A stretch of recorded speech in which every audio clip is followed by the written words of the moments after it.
जब हम मर्यादा पुरुषोत्तम भगवान श्री राम का स्मरण करते हैं तो एक बात बहुत स्पष्ट है कि भगवान श्री राम इस वंदनीय भारत भूमि के अमृत पुत्र हैं और जिन्हें हम मानते हैं कि वो इस देश की राष्ट्रात्मा नहीं बल्कि विश्वात्मा है। उनको विश्वात्मा के रूप में ही स्मरण करना सबसे बेहतर है। फिर भी जैसा अभी बहुत सुंदर तरीके से आदरणीय दिनेश कामत सर उन्होंने चर्चा की कि राम के व्यक्तित्व को जो हम देखते हैं तो बिल्कुल विष्णु पुराण में भारत का जो चित्र अंकित है, उत्तरम यत् समुद्रस्य हिमाद्रैश्चैव दक्षिणम वर्षम तद भारतम नाम भारतीय संतति, कि भारत का ये भौगोलिक सीमा रेखा है। एकदम ठीक वही जब उनके बारे में कालिदास लिख रहे हैं कि समुद्र जैसा गांधीर्य और हिमालय जैसी दृढ़ता, तो आसेतु समुद्र से हिमालय के बीच की जो भूमि है वही हमारे सामने मूर्तिमान हो जाती है। और ऐसा लगता है कि भगवान राम में, उनके सील में भारत का सील,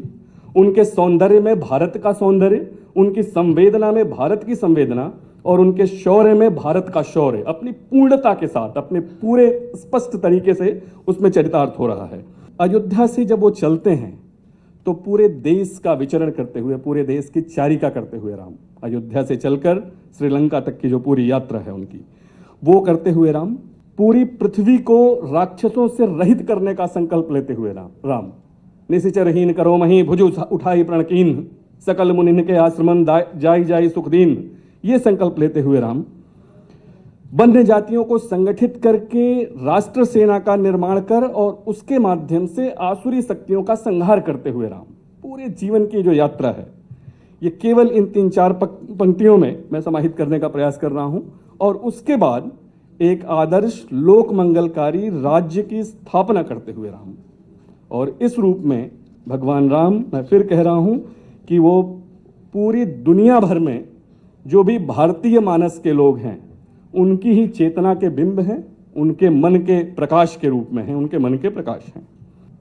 5 अगस्त 2020 को मैं बहुत इतिहास और संस्कृति का साधारण सा विद्यार्थी हूं, लेकिन इस रूप में मेरा यह मानना है कि एक बहुत त्रासद युग का अंत हुआ। जो 492 वर्ष का संघर्ष था उसका अंत हुआ और भारत के सांस्कृतिक उत्थान के एक नई इबारत लिखे जाने की शुरुआत हुई। ये देखिए, बहुत विवाद का कोई मुद्दा नहीं था। अगर हम तुलसी को भी माने, तुलसी उसी समय उसी कालखंड में हैं, वो अपने तुलसी सतसई में बहुत स्पष्ट तरीके से लिखते हैं कि राम जन्म मंदिर जहां लसत अवध के बीच। इससे बड़ा प्रमाण क्या मिल सकता था कि तुलसी सतसई में ये उल्लेख बहुत स्पष्ट तरीके से था, राम जन्म मंदिर जहां लसत अवध के बीच, तुलसी रची मसीत तह मीर बाकी खल नीच। ये तुलसी सतसई का उद्धरण है, उसका दोहा है। इसके अलावा कवितावली में बहुत स्पष्ट तरीके से वो कहते हैं कि मांग के सोइबो मस्जिद को खइबो, मांग के खइबो मस्जिद को सोइबो। मस्जिद पर, उस मस्जिद पर अपना जिस तरह का अधिकार वो प्रदर्शित कर रहे हैं, लेकिन इसके बावजूद 492 वर्ष इस देश में अनावश्यक या अनर्गल से विषय पर संघर्ष रहा। और खासकर पिछले जो 70 वर्षों की स्थिति रही वो तो बहुत स्पष्ट है। अपने विद्यार्थियों के लिए निराला की एक पंक्ति जो शायद उनमें जोश भरे, उसके साथ अपनी बात, इस समय की बात पूरी करता हूं ताकि हम वैश्विक परिप्रेक्ष्य पे फिर जाएं। जो भगवान राम को जब ये संशय हो जाता है और उसको लेकर निराला अपनी शक्ति पूजा में लिखते हैं, वहां एक पंक्ति आती है, बोले विश्वस्त कंठ से जाम्बवान, बोले विश्वस्त कंठ से जाम्बवान, रघुवर विचलित होने का नहीं देखता मैं कारण, हे पुरुष सिंह तुम भी यह शक्ति करो धारण, आराधन का दृढ़ आराधन से दो उत्तर, तुम वरो विजय संयत प्राणों से प्राणों पर, रावण अशुद्ध होकर भी यदि कर सकता त्रस्त, तो निश्चय तुम हो सिद्ध करोगे उसे ध्वस्त,